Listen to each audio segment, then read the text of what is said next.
Social distancing है। नहीं 2 metre के बाद एक चीज का फायदा होगा सोशल डिस्टेंसिंग का, सोशल डिस्टेंसिंग में 2 मीटर।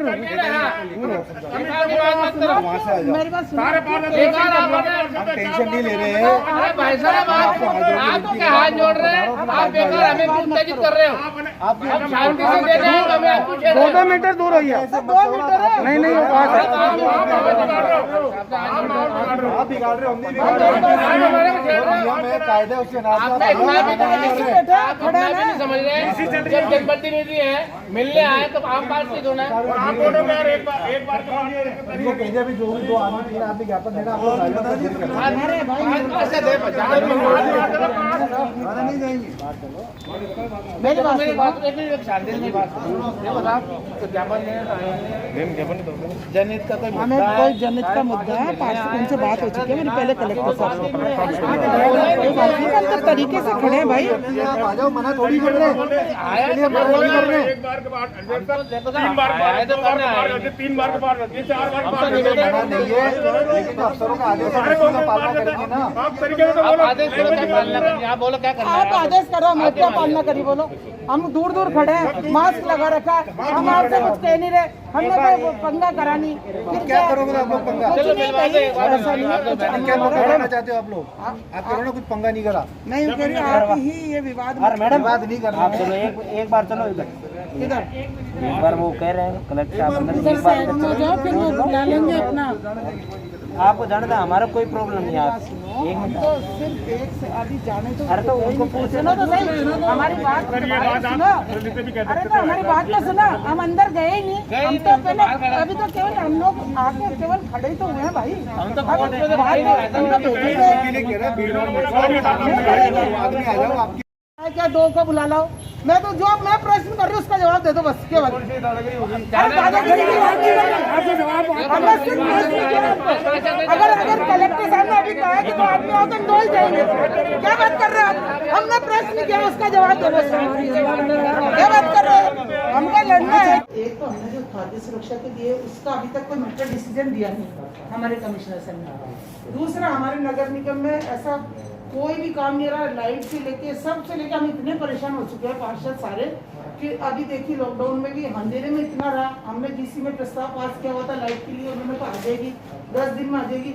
आज तक ऐसी कोई प्रक्रिया नहीं है सर। हम बहुत परेशान हो चुके हैं सारे पार्षद।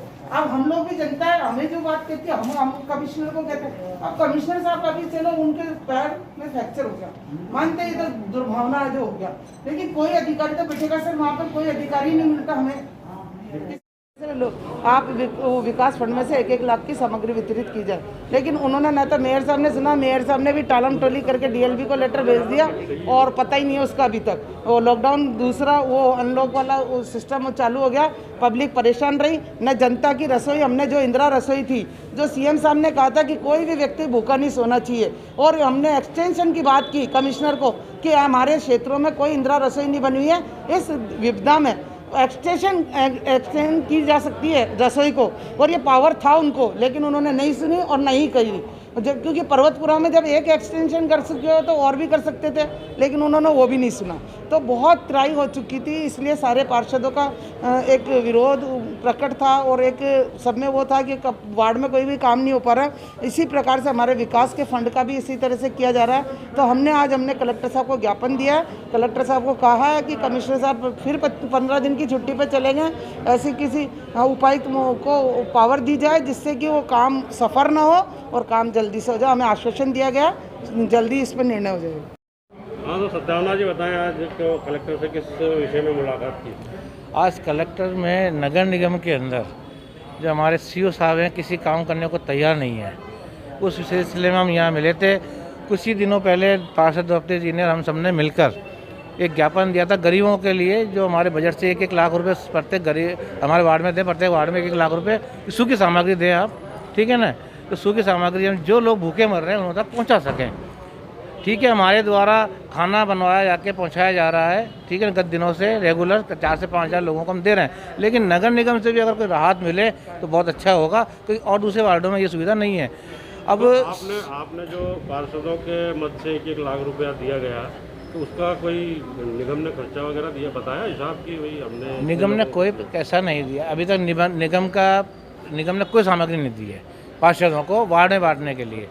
ठीक है ना, पहली बात तो निगम ने जो दिए कर्मचारियों के लिए दिए, कोई धनाढ्य था, मतलब कोई भामाशाह था, उन्होंने दिया था, तो वो कर्मचारियों को बढ़ गई, बहुत अच्छी बात है कर्मचारियों को मिले।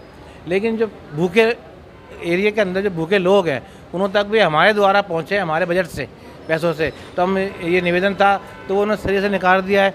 सीओ साहब के पास जो कोई भी काम लेके जाते हैं आज तक कोई काम नहीं करते हैं, उल्टा ब्लेम लगा देते हैं और स्मार्ट सिटी को लेके बैठ जाते हैं कि आप थोड़ा हो गया बात आपकी, स्मार्ट सिटी वाले आए हैं, उनकी मीटिंग है, उनसे बात करनी है। जब जाओ स्मार्ट सिटी, और स्मार्ट सिटी में भी कुछ नहीं हो रहा है। जो नाला यहाँ से हमारे कच्ची बस्तियों में जा रहा है, जहाँ पर हम मरने वाले 15 से 20-25-30 हज़ार लोग मर जाएंगे जब बरसात आएगी तेज़, और 25-50 हज़ार मकान टूट जाएंगे, वहाँ तो इनका ध्यान नहीं है प्रशासन का, और हमें पता नहीं कौन सी स्मार्ट सिटी बना रहे हैं, समझ में नहीं आ रहा मुझे। तो हमें तो साहब मरना है, सारा शहर का पानी, सारा शहर का मैला हमारे वहाँ पर इकट्ठा होता है और हम ही उसको भुगतते हैं, उसके बाद वो काम नहीं कर रही है। अगर इनके थोड़ी सी कान में जू रेंगती है तो हमारा भला हो जाएगा, हमारे जो गरीब लोग हैं, गरीब तबके के लोग हैं, हमारी जनता का भला हो जाएगा। ये निवेदन है इस प्रशासन से, कलेक्टर साहब से निवेदन है हमारा।